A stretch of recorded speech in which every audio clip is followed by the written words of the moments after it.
In this class we want to talk about innovation. Now, innovation involves the application of creativity, that is, using knowledge and skills to achieve values in new ways. So innovation is using skills, using knowledge, and using those in new ways to create values. So invention is different to innovation. Invention is coming up with a completely new idea. It's inventing something. It's bringing something into existence right from the start. But innovation means taking existing ideas or existing products and using them differently, innovating them to make them commercially useful. So innovation is the application of invention for commercial purposes. And that's a good way of looking at innovation. Innovation is change. It's adopting processes and products in new ways to capture new markets and to provide extra facilities to the customer. Innovation is usually associated with the development of a new or better product or process. So when a new invention comes on the market, its innovation is how it can be used, how it can influence our lifestyles or influence the way we live or make our lives better.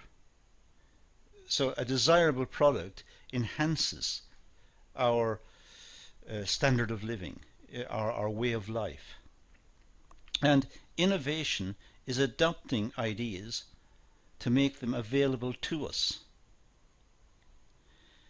So it's development of a new product, or it's looking at existing products and using the existing products, reconfiguring them, changing them, altering them in some way, and making them available to solve additional problems or give us more satisfaction or to provide us with a better way of living.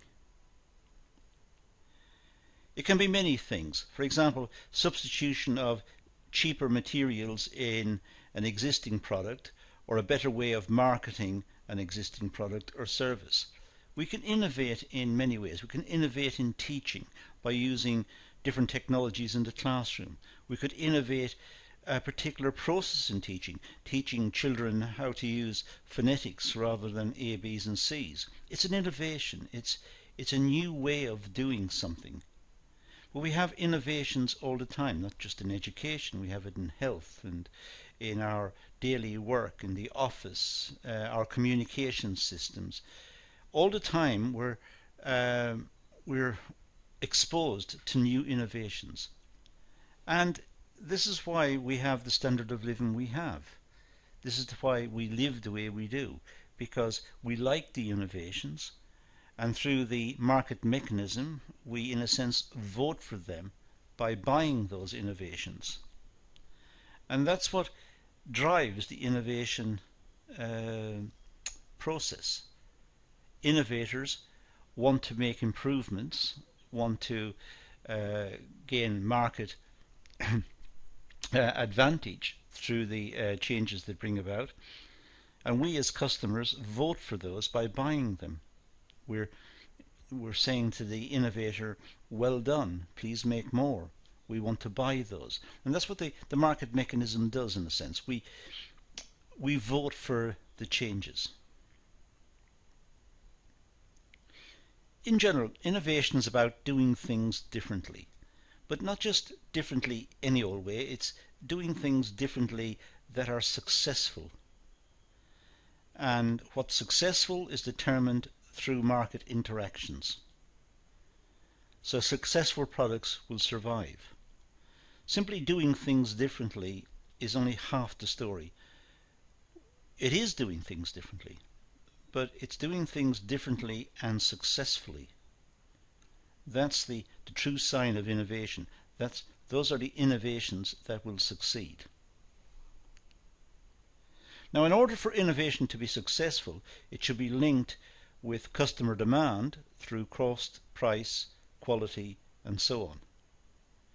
It's customer demand that determines whether an innovation is successful or not. It's the customers who ultimately determine the success of the innovation. So an innovation is a change, it's a modification, it's a reworking of some product or some service to get extra value from the product or the service, and to supply a niche in the market which was currently perhaps not supplied or inadequately supplied. To innovate effectively, it requires insight into customers and markets, into what is possible and what is not, and how to make things happen. That's according to Burns, a writer in Small Business and Enterprise. To exploit an innovation successfully requires strength of personal character, managerial ability, and often money. So to exploit an innovation requires the resources to make the changes, the modifications to a product. It requires the personal determination to make the changes and bring it about, and how to organize it and deliver the innovation and bring it to market, remarket the product, having extra functionality, extra ability. Entrepreneurs hold the key to innovation processes. Really, it's entrepreneurs who are the innovators. Entrepreneurs are the ones who see market niches, perhaps see niches that other people can't see. They see products and they see solutions to the niches. They see products that will fit that niche and will supply a customer requirement. And perhaps even the customers don't recognize that they have a requirement. I mean, after all, no one demanded an iPad before it was invented. There wasn't a stream of people going around saying, I wish we had something called an iPad, or something which had the following functionality. It was only after it's delivered that the demand was observed. So entrepreneurs are the ones who can innovate. They're the ones who develop the products that fit the niches in the market that they perceive. A great writer in the area, Joseph Schumpeter, back in the 1930s, suggested that they initiate changes and generate new opportunities. Entrepreneurs initiate the changes. The world has changed immensely in the last 20 or 30 years. That's because of entrepreneurs. Clever people bringing new products that we wanted as consumers, bringing new products to the market. They have generated new opportunities for us in the way we work, in the way we organize our lives. And it's all been done through entrepreneurship. And that's what Schumpeter suggested way back then. Innovation can come in many shapes. For instance, it can come as the introduction of a new or improved product. So it can be a brand new product or an improved product, either of which constitutes innovation, providing it meets customer requirements. Otherwise, it's just a change product which has failed. Successful products meet customer requirements and survive in the marketplace. It could be the introduction of a new process. It doesn't have to be a product. It could be a new way of working. It could be an innovation in the production of some item within a factory setting. That's an innovation. It could be an innovation in the way we organize our homes, or an innovation in terms of the way we use certain products, or changes we bring about. It doesn't have to be a new product. It's just changes in the way we do things. Those are innovations. It could be opening up a new market. That's the innovation. The innovation is that a company has traditionally sold in a particular market. The innovators arrive or the entrepreneurs within the business see opportunities in other markets, so they innovate the business itself. It could be the identification of new sources of raw materials. It could be that the materials going into a product are of a certain type, and entrepreneurs or innovators within the business see the opportunity to use different materials, perhaps cheaper ones, perhaps better quality ones. That's an innovation. The creation of new types of industrial organization, the way businesses are structured. Perhaps in the past there was the senior manager who gave commands and orders, and it went down the hierarchy. Now we might have people who are committed to total quality management, and everybody's involved with quality. People are looking at just-in-time arrangements, and everyone's involved in making contributions and getting their ideas heard, and it's a much more democratic way of working. That's an innovation. It's innovated the way it was before. Innovation is very important for growth and success of the business. If businesses don't innovate, they become ossified, they become fixed, and fixed means the consumers will ultimately turn against the product. It will be seen as old-fashioned, out of date, not serving contemporary requirements. Many big companies try to make innovation as their corporate culture. Many big companies talk about their culture being innovative, and the word innovative crops up in many mission statements for many big companies. Companies dedicated to innovative processes, thinking, whatever. The word innovative is bandied around a lot within industry. Example of companies like 3M and National Cash Register, NCR. They have a system of payment for employees who generate new ideas. So if employees within the organization can spot some innovations that they would like to bring about, some changes, some improvements, both to the quality of the product or to the way in which the work is conducted, perhaps cost-saving measures that could be introduced, those employees are rewarded. It's a culture of innovation. Innovation is among the main contributors of economic growth across the world. If we didn't have innovation, well, we wouldn't have economic growth. We would be producing essentially the same products year in, year out. And that would be the human condition. But that's not the human condition. The human condition is to innovate, to change, to improve, to look at processes critically and try to improve them.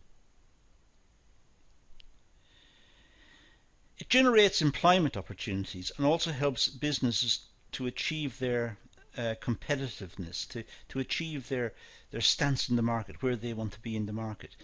But employment opportunities are increased because